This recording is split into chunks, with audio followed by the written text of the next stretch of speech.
காயாமுன் மரம் மீது பூ பிஞ்சறுத்தனோ கண்ணியர்கள் பழி கொண்டேனோ கடன் என்று பொருள் பறித்தே வயிறிருந்தேனோ கிளை வழியில் முள்ளிட்டேனோ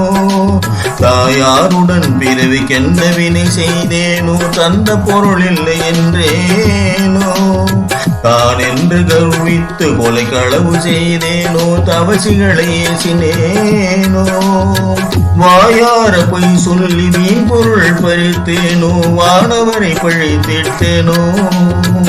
வடவு போலே பிறரை சேர்க்காது அடித்தனோ வந்த பின் என் செய்தனோ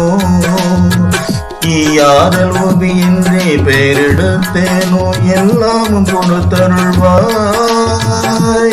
ஈசனே சிவகாமி நேசனே என ஈன்ற தில்லை வாழ் நடராஜனே ஈசனே சிவகாமி நேசனே என ஈன்ற தில்லை வாழ் நடராஜனே. சப்ஸ்கிரைப் பண்ணுங்க, அதுதான் எங்களோட பலம்.